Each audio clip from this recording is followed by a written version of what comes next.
Last week, we stood beside a well at noon and watched a woman discover living water. She came to draw water alone. And in my favorite version of the story, she left the jar behind and ran back to town laughing. Not because her life had suddenly become simple, but because something inside her had come alive again. The third strand had finally found the cord. This week, the story moves from thirst to sight. Because once living water starts moving through a life, the next thing that happens is that the lights start coming on. And when that happens, when someone's life starts to look undeniably different, people notice. Not always in the way we think they might. First, let's go back to Ecclesiastes. This week, we're examining chapters 5 and chapters 8. I'm going to read it first, the whole thing, because the preacher is going to say something this week that the religious leaders in John 9 desperately needed to hear and didn't. Guard your steps when you go to the house of God. To draw near to listen is better than to offer the sacrifice of fools, for they do not know that they are doing evil. Be not rash with your mouth, nor let your heart be hasty to utter a word before God. For God is in heaven, and you are on earth. Therefore let your words be few. For a dream comes with much business, and a fool's voice with many words. When you vow a vow to God, do not delay paying it, for he has no pleasure in fools. Pay what you vow. It is better that you should not vow than that you should vow and not pay. Let not your mouth lead you into sin, and do not say before the messenger that it was a mistake. Why should God be angry at your voice and destroy the work of your hands? For when dreams increase and words grow many, there is vanity. But God is the one you must fear. When I applied my heart to know wisdom and to see the business that is done on earth, how neither day nor night do one's eyes see sleep, then I saw all the work of God, that man cannot find out the work that is done under the sun. However much man may toil in seeking, he will not find it out. Even though a wise man claims to know, he cannot find it out. Here's what he says again. God is in heaven and you are on earth. Therefore, let your words be few. That line sits in the middle of a passage about going to the house of God, and it is the most countercultural thing the preacher says in the entire book. Because the house of God, in every era, in every tradition, across every platform, it's where the words multiply fastest. Think about it. Sermons, systems, certainties, predictions, formulas for how God works and who he blesses and what you need to do to access him correctly. And the preacher says, fewer words. Because a fool's voice comes with many words, and even the wisest person cannot find out what God is doing from beginning to end. This is not a gentle suggestion. It's a warning. The person who claims to have God figured out, who has the system, the formula, the framework, that's the person most likely to look a miracle in the face and call it a problem. And here's a little sidebar note. The preacher wrote this 3,000 years ago, and it describes Facebook with forensic activity. So now let's turn to the gospel. John 9, verses 1 through 41. This story is almost always preached as a miracle story, and it certainly is a miracle. But it's also a trial, and we need to hear the whole trial to understand what's actually on the stand. As he passed by, he saw a man blind from birth, and his disciples asked him, "Rabbi, who sinned, this man or his parents, that he was born blind?" Jesus answered, "It was not that this man sinned or his parents, but that the works of God might be displayed in him. We must work the works of him who sent me while it is day. Night is coming when no one can work. As long as I am in the world, I am the light of the world." Having said these things, he spit on the ground and made mud with the saliva. Then he anointed the man's eyes with the mud and said to him, "Go wash in the pool of Siloam," which means sent. So he went and washed and came back seeing. The neighbors and those who had seen him before as a beggar were saying, "Is this not the man who used to sit and beg?" Some said, "It is he." Others said, "No, but he is like him." He kept saying, "I am the man." So they said to him, "Then how were your eyes opened?" He answered, "The man called Jesus made mud and anointed my eyes and said to me, 'Go to Siloam and wash.' So I went and washed and received my sight." They said to him, "Where is he?" He said, "I do not know." They brought to the Pharisees the man who had formerly been blind.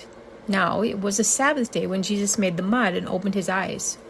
So the Pharisees again asked him how he had received his sight. And he said to them, "He put mud on my eyes, and I washed, and I see." Some of the Pharisees said, "This man is not from God, for he does not keep the Sabbath." But others said, "How can a man who is a sinner do such signs?" And there was a division among them. So they said again to the blind man, "What do you say about him since he has opened your eyes?" He said, "He is a prophet." The Jews did not believe that he had been blind and had received his sight until they called the parents of the man who had received his sight and asked them, "Is this your son, who you say was born blind? How then does he now see?" His parents answered, "We know that this is our son and that he was born blind. But how he now sees we do not know, nor do we know who opened his eyes. Ask him, he is of age. He will speak for himself." His parents said these things because they feared the Jews. For the Jews had already agreed that if anyone should confess Jesus to be Christ, he was to be put out of the synagogue. Therefore his parents said, "He is of age, ask him." So for the second time they called the man who had been blind and said, "Give glory to God. We know that this man is a sinner." He answered, "Whether he is a sinner, I do not know. One thing I do know, that though I was blind, now I see." They said to him, "What did he do to you? How did he open your eyes?" He answered them, "I have told you already, and you would not listen. Why do you want to hear it again? Do you also want to become his disciples?" And they reviled him, saying, "You are his disciple, but we are disciples of Moses. We know that God has spoken to Moses, but as for this man, we do not know where he comes from." The man answered, "Why, this is an amazing thing. You do not know where he comes from, and yet he opened my eyes. We know that God does not listen to sinners, but if anyone is a worshiper of God and does his will, God listens to him. Never since the age began has it been heard that anyone opened the eyes of a man born blind. If this man were not from God, he could do nothing." They answered him, "You were born in utter sin, and would you teach us?" And they cast him out. Jesus heard that they had cast him out, and having found him, he said, "Do you believe in the Son of Man?" He answered, "And who is he, sir, that I may believe in him?" Jesus said to him, "You have seen him, and it is he who is speaking to you." He said, "Lord, I believe," and he worshipped him. Jesus said, "For judgment I came into this world, that those who do not see may see, and that those who see may become blind." Some of the Pharisees near him heard these things and said to him, "Are we also blind?" Jesus said to them, "If you were blind, you would have no guilt. But now that you say, 'We see,' your guilt remains." So, Jesus meets a man who has been blind since birth, not someone who lost his sight, someone who has never had it. And immediately the people around Jesus ask the question people always ask when suffering appears. Who sinned? Was it him? Was it his parents? Who is to blame? What did they do? And Jesus refuses the question entirely. He doesn't engage in that conversation. He doesn't trace the suffering backward. Instead, he moves forward. He spits on the ground, makes mud, places it on the man's eyes and tells him to wash. And for the first time in his life, the man can see. You would think that would be the end of the story. A miracle, celebration, joy.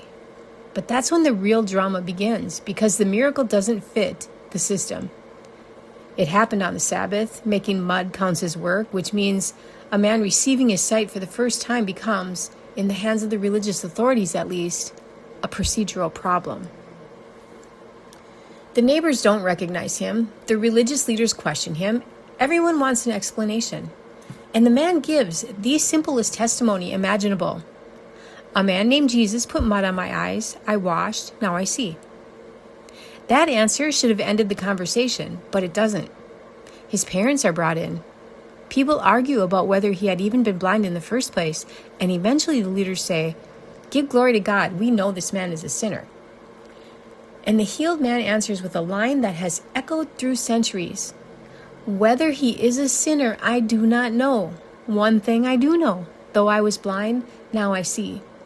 That answer doesn't calm the situation, it escalates it. And the conversation ends the way these conversations often do. They throw him out. Here's what I want to say about the religious landscape right now, and I want to say it plainly. There are preachers screaming from pulpits and social media platforms that they have God figured out. The prosperity gospel crowd will tell you that faith is a financial instrument and suffering is a sign of insufficient belief. The spiritual warfare contingent is casting out demons at a rate that suggests hell is running dangerously understaffed. The end times calculators have predicted the return of Christ so many times you'd think he'd show up just to prove them wrong. And all of them, have a system, a framework, a formula, a way of explaining exactly how God works and who he blesses and what you need to do to access him correctly. And the preacher says, "Listen, God is in heaven and you are on earth, therefore let your words be few." Even a wise man who claims to know cannot find out what God is doing from beginning to end. As for the Pharisees, they weren't uniquely evil. They were just the first people on record to let their system become more important than the miracle standing in front of them. Every generation produces them. Ours has simply given them better microphones. What gets lost in all the noise is the thing Jesus actually said that mattered. Love one another. That's it. That's the whole framework. Not the prosperity formula, not the spiritual warfare manual, not the eschatological calendar, not even the Pharisees' system of rules. It was simple. Love one another. And the person who can't see, go put mud on his eyes. Here's a sidebar note. Jesus made mud with his hands and spit. He did not convene a committee to determine whether mud making was theologically appropriate for the situation. He just did it. I know what it is to have your testimony questioned, to stand in a room with your actual life in your hands, the thing God clearly did, and have someone explain to you why it doesn't count. I've had it happen in many places. I've had it happen in churches, in recovery spaces. In fact, someone once told me I'm not really an addict. Not because they have evidence, but because my story didn't fit their framework for what addiction looks like. Give glory to God, they were essentially saying. We know what this is supposed to look like, and you don't look like it. I didn't really know what to do with that, except what the blind man did. Stand there and say, I don't know about all that, but I know what I was, and I know what I am now. The testimony is the testimony. My story is my story. It doesn't require their validation to be true. And here's the thing I've learned across decades of being thrown out of rooms. Faith communities, recovery spaces, church structures, online spaces, all of it. Every time I got ejected from a system that couldn't hold my story, I eventually built something new. Not out of bitterness, out of obedience. Because the people who don't fit the existing room still need a room. The 13th room exists because I got thrown out of enough buildings to know that Jesus doesn't stay inside them. He goes looking for the person they cast out. He meets them outside. And that's where the real revelation happens. In fact, after the man is thrown out, Jesus did go looking for him. Not to argue with the leaders. Not to defend the miracle. Just to find the man and reveal something deeper. The miracle of sight becomes the miracle of recognition. Do you believe in the Son of Man? And the man who can now see, who just lost everything he had, He answers, Lord, I believe. And he worships him. He lost the synagogue and gained the Son of God. That is not a consolation prize. That's the whole point. Ecclesiastes says even the wisest person cannot find out what God is doing from beginning to end. The Pharisees had every credential and every framework, and they couldn't see what was standing right in front of them. The man with mud on his face went and washed and came back seeing. He didn't have a system, he had a testimony. And it turned out that was enough. The man born blind said the only thing he could say, one thing I know, I was blind, now I see. That's it. That's the whole apologetic. Not a theological argument, not a framework, not a formula, just the before and the after in the name of the one who made the difference. In a world full of people with very many words and very loud certainty about exactly how God works, the most radical thing you can do is say fewer words and mean them. Guard your steps. Come to listen. Let your words be few. Love one another. And if you find someone sitting outside the building because the system couldn't hold their story, go sit with them. That's where Jesus is anyway. Everything under the sun is vapor. The light that comes from the word is not under the sun, and once it turns on, all the noise in the world can't turn it back off. We'll keep walking. This is Everything Under the Sun, a Lenten journey through Ecclesiastes. I'm Carrie Kunkel. Stay close.